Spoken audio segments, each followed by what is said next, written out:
The piercing alarm of the LMTG fleet cut through the cosmic void, echoing within the dying Chronos Vault, like a death knell for the remaining survivors.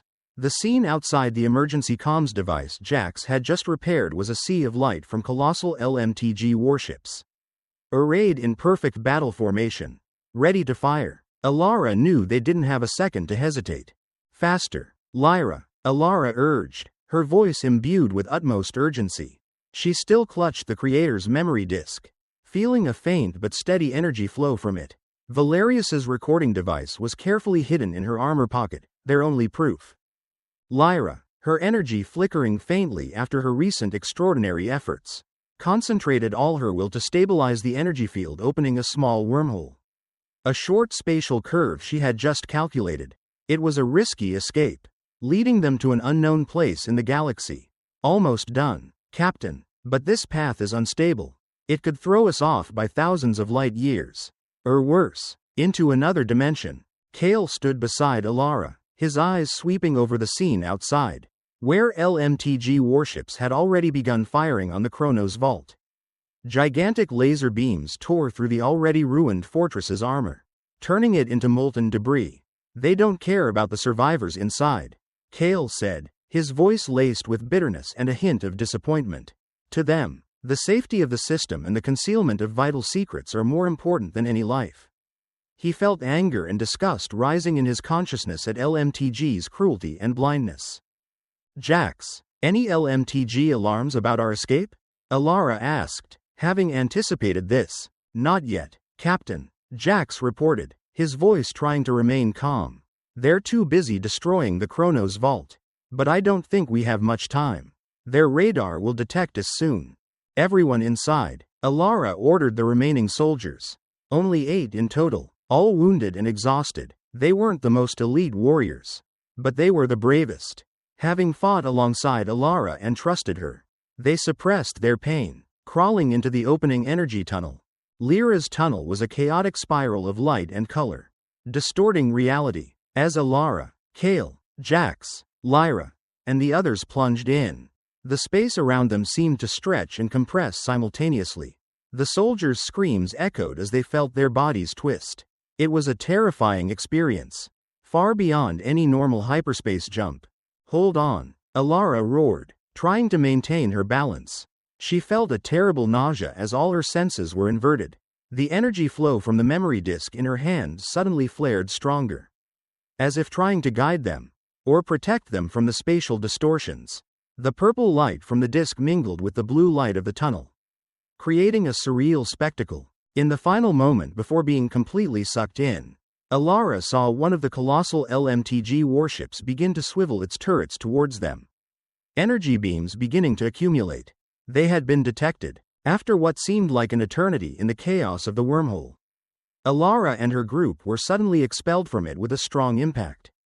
They fell straight onto an unknown planet.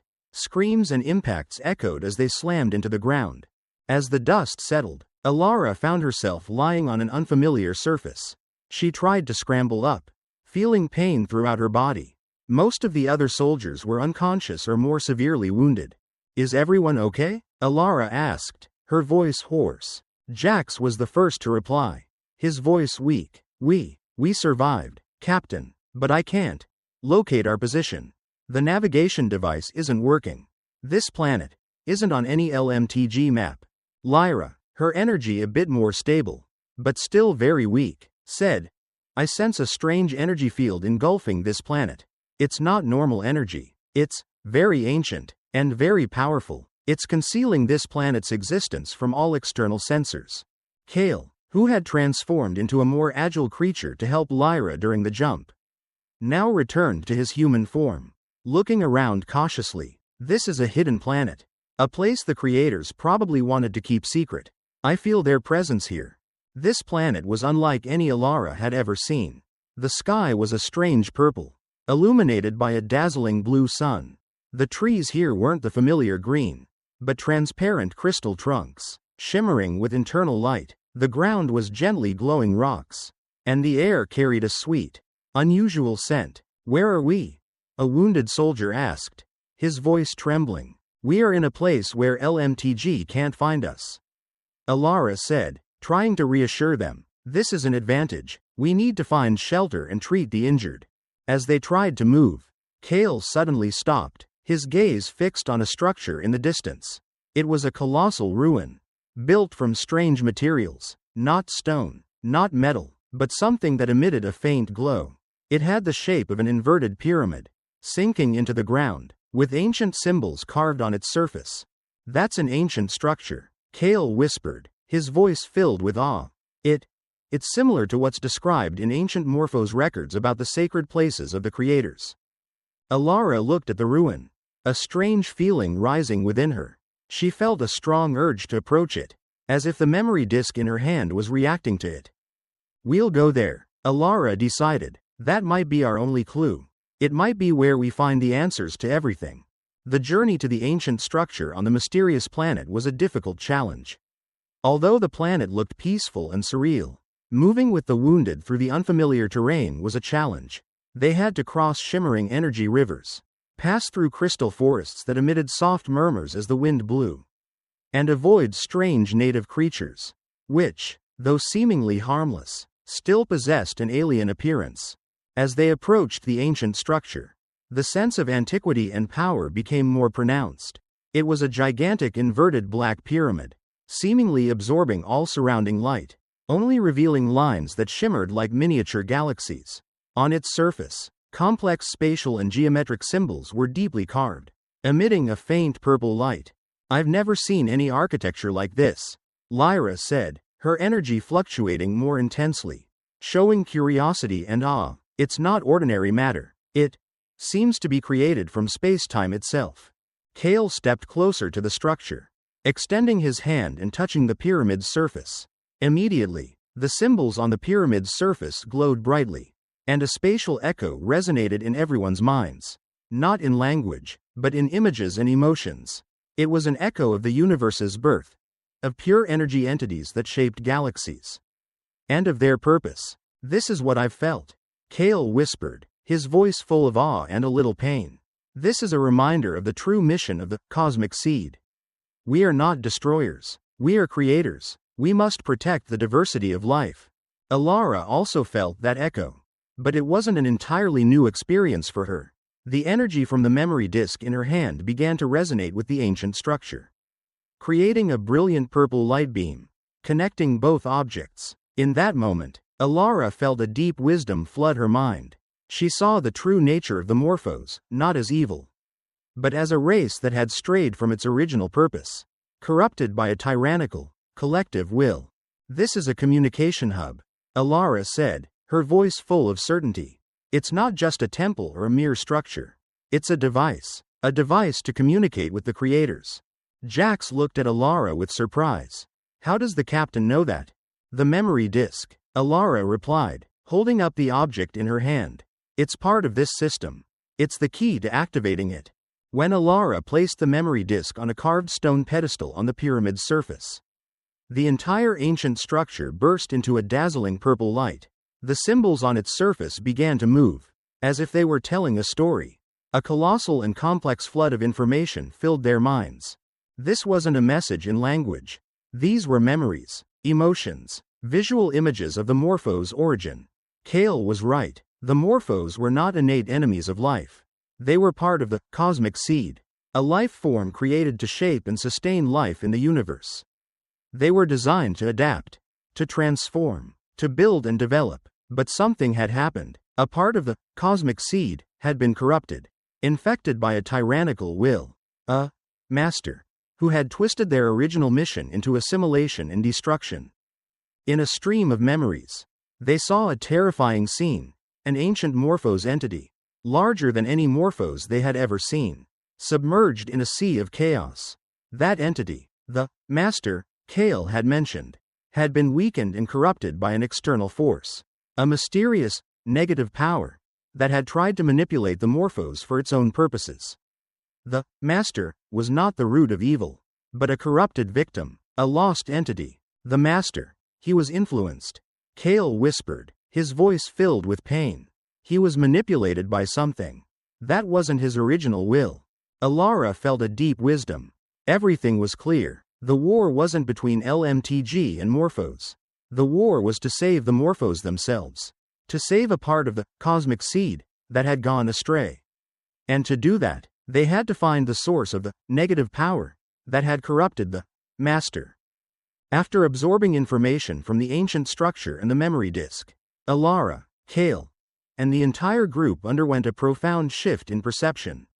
They no longer saw the Morphos as mere enemies, but as a corrupted race, victims of some force. Kale felt a great relief as the truth about his origins and his race's original mission was revealed. He was no longer a traitor, but someone trying to right a historical wrong. But this understanding also came with a harsh truth about LMTG. As Lyra tried to adjust the remaining Aegis 5 devices to analyze signals from outside the planet, she intercepted an internal LMTG communication data stream. It was encrypted conversations between high-ranking officers, and General Valerius's voice resonated clearly. Assessment of the Chronos Vault? Valerius's voice was cold and decisive. Completed, General. Another voice replied. The entire area has been neutralized. All data has been wiped clean. All living beings destroyed. No evidence of memory disks or any cosmic seed remains. Those who knew the truth have been dealt with or are considered missing. Good, Valerius said. Operation Secret Poison was successful. From now on, the Morphos will be propagandized as an irrational invading species. A biological threat that needs to be eradicated. Any contrary information will be considered enemy propaganda and severely dealt with. The truth will be buried forever. Elara, hearing that conversation, felt indignation rise within her. LMTG was not only blind. They were deliberately distorting the truth, hiding horrific secrets to maintain power and a false sense of stability. They not only destroyed the Chronos Vault, but also deliberately erased all evidence of the cosmic seed, of the true origin of the Morphos, and of the existence of ancient technologies. They would rather let the galaxy fall into endless war than let the truth be exposed. We can't go back to LMTG, Elara said, her voice filled with disappointment and a hint of bitterness. They will never believe us. They will consider us traitors, brainwashed and infiltrated by the Morphos. They will hunt us down. They won't just hunt us, Kale said, his eyes narrowed. They will hunt anyone who believes the truth. They will hunt Professor Zephyr, because she is the only one intelligent enough to decipher what we have found. And they will try to control what remains of the cosmic seed, or worse, use them for their own purposes. Jax, his face filled with panic, said, So what do we do now, Captain? We are fugitives. We have no ship, no base, no allies. We only have these memories. He looked at the memory disk in Elara's hand. Elara looked at the memory disk, its purple light reflecting in her eyes. She knew this was not just a burden, but a mission. They were the only ones who knew the truth, and they had to protect it. We have proof, Elara said, taking Valerius's recording device from her armor pocket. This is all we need. And we have each other. We will go to Aetheria Prime. Professor Zephyr is our only hope. She is the only one who can help us fully decipher these disks and find the source of the negative power that corrupted the Master. Kale nodded. If we can combine Aetheria's knowledge with what we know about the Master, we might find a way to heal it. Not destroy, but heal. But the path to Aetheria Prime would not be easy. They were being hunted by LMTG, and the Morphos were still a major threat. They were outcasts, carrying a secret that could change the fate of the Milky Way. With unwavering determination, Elara and her small group began planning the risky journey to Aetheria Prime.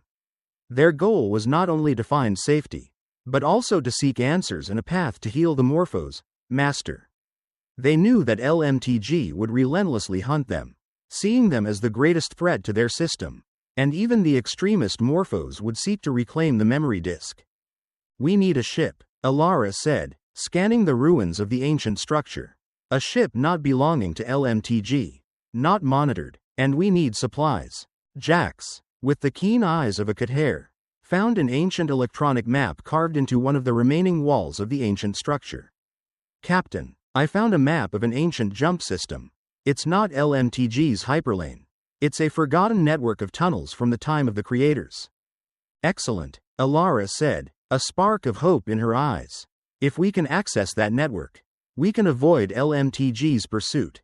But we still need a ship.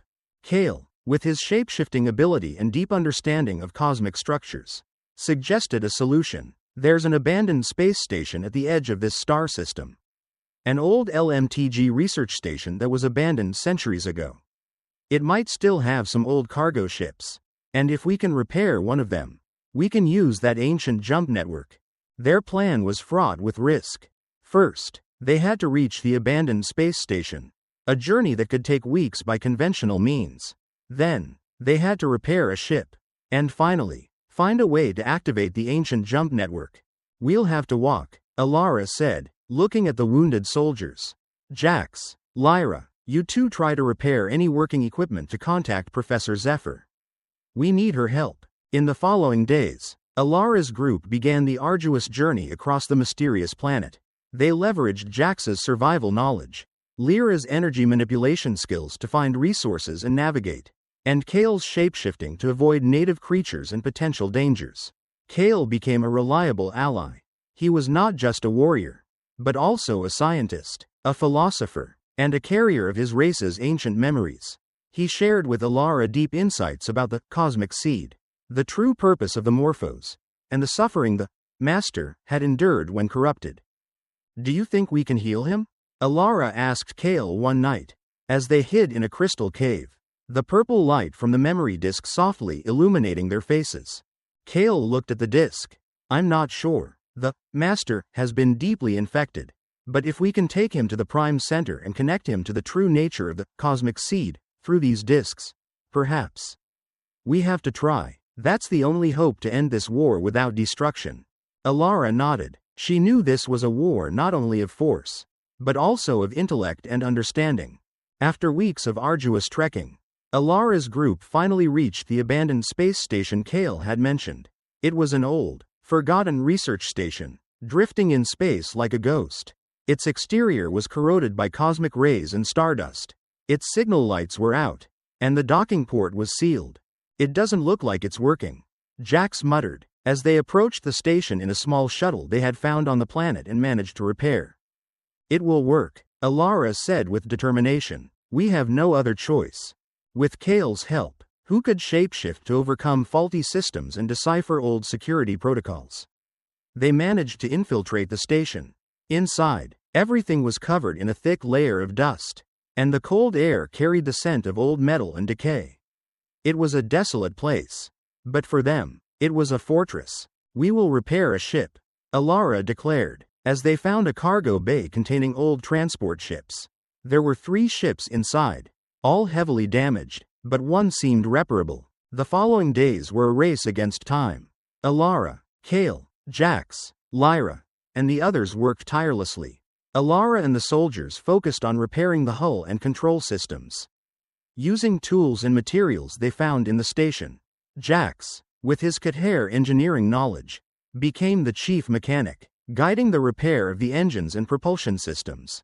Lyra, though still weak, used her energy abilities to adjust complex circuits and regenerate necessary energy fields.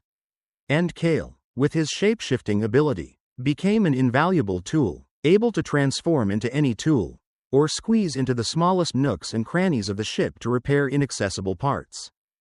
During their work, a special bond formed between Elara and Kale. Elara, a tough LMTG officer, gradually learned to trust and understand the Morphos through Kale. She saw the complexity in his nature, the suffering of fighting against his own kind, and the steadfastness in his mission for peace. Kale, for the first time in centuries, felt acceptance and trust from an organic being. He was no longer a traitor, but a bridge between 2 worlds. What do we do after healing the Master? Elara asked Kale once, as they were repairing a propulsion system together. Kale looked at her. We must find a way to help the Morphos return to their original path. We must show LMTG the truth. But to do that, we need undeniable proof, and we need a voice that will be heard. After weeks of hard work, finally, the old transport ship was ready to fly.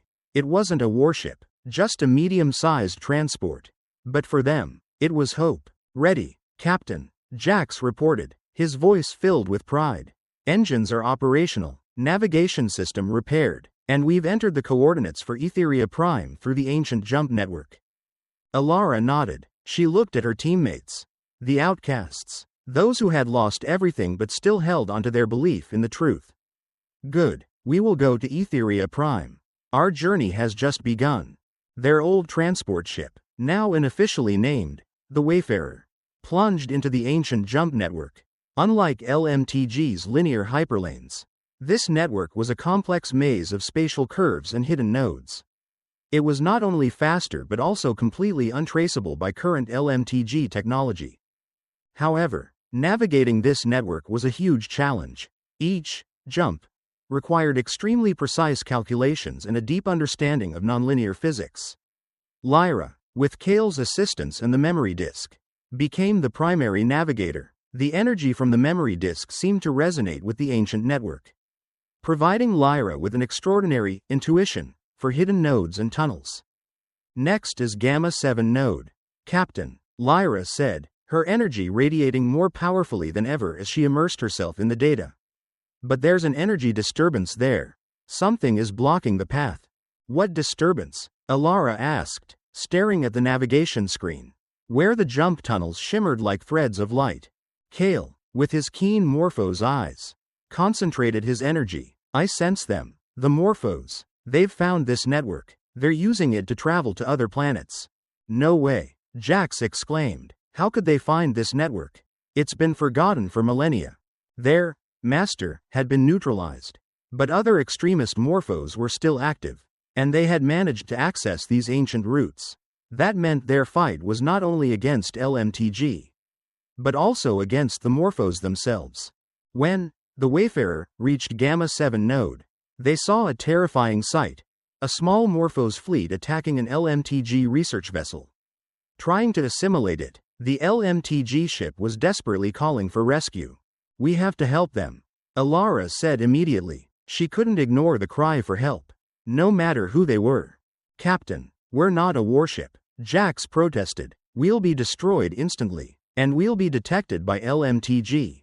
Our plan will crumble. We can't abandon them, Elara said, her voice firm. If we want to prove the truth about the Morphos, we cannot act like LMTG. We must act according to our conscience.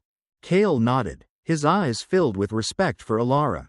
She's right. We cannot abandon our principles. The Wayfarer plunged into the battle. Although not a warship, Elara used her masterful piloting skills to dodge Morphos attacks, and the ship's old energy cannons fired back unexpectedly. Kale, transformed into a temporary shield system, absorbed some of the Morphos attacks to protect the ship. The battle was short and intense. Elara's group successfully dispersed the Morphos fleet and rescued the LMTG research ship. But they paid a price. The Wayfarer was further damaged, and their position had been revealed. Jax, any signals from LMTG? Elara asked, as they escaped the combat zone. Yes, Captain, Jax reported, his voice trembling. An LMTG pursuit fleet is locking onto us. They've identified us, and they know where we're going. Elara gritted her teeth. LMTG had found them. The hunt had begun. The Wayfarer, with fresh scars from the recent battle, sped through the ancient jump network at maximum velocity, trying to outrun the pursuing LMTG fleet. On the bridge, everyone was tense. They knew LMTG wouldn't stop until they were captured or destroyed. We can't outrun them forever, Captain, Jax said, constantly updating the distance between them and the pursuing fleet. Their ships are faster, and they have firepower superiority. We won't be able to fight them. Lyra, with the help of the memory disk, was searching for an escape route, a hidden passage in the ancient network that LMTG had never known about. There's a path, very dangerous, she said, her energy fluctuating intensely. It leads to an unexplored region of space. A dead zone, according to ancient maps. But it might be our only escape. Dead zone? Elara asked, knowing that Lyra would never make such a dangerous suggestion without reason. According to the creators, Lyra explained, it's an area where spatial physics breaks down. It's like a cosmic black hole, where matter and energy are distorted. But it's also a gateway. A gateway to somewhere else.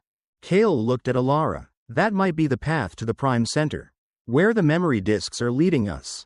Elara knew this was a desperate gamble. A gamble that could end in complete annihilation. But she was too familiar with betting on the impossible. She looked back at her teammates. The outcasts, who had lost everything but still held onto their belief in the truth. She looked at the memory disk in her hand, its purple light radiating more powerfully than ever.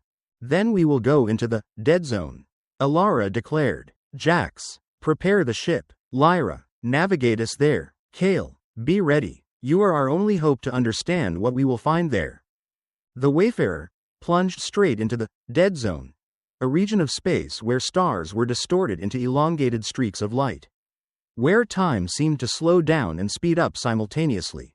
The ship shook violently. Alarms blared continuously. The soldiers' screams echoed as they felt their bodies stretch and compress. Behind them, the LMTG pursuit fleet was very close. Elara saw the first laser beams begin to fire, tearing through space. She knew this was their final battle. In the last moment before being completely sucked into the dead zone, Elara saw the light from a colossal jump gate appear in front of them. Larger than any LMTG hyperlane. It wasn't a gate created by technology, but a natural gate, a rift in the very fabric of space-time. We're here, Lyra cried out, her voice filled with awe and fear. The Wayfarer plunged straight into the jump gate, disappearing from the sight of the LMTG fleet. As the ship passed through the gate, everything plunged into a deep black, then suddenly burst into dazzling, brilliant streams of light, brighter than any star. They were not in familiar space. They were somewhere else. In that place, there were no comets, no planets, only gigantic energy crystals floating in space, emitting brilliant streams of light, forming a complex network. And at the center of that network, there was a colossal sphere of energy, glowing with colors indescribable by words. This is, Kale whispered, his voice filled with reverence and astonishment. This is the Prime Center. Elara looked at the colossal energy sphere. She felt a strong pull from the memory disk in her hand. She knew their journey had just begun. They had reached the place holding the universe's greatest secret, the place that would determine the fate of all life. And this was where they would find answers, or find destruction.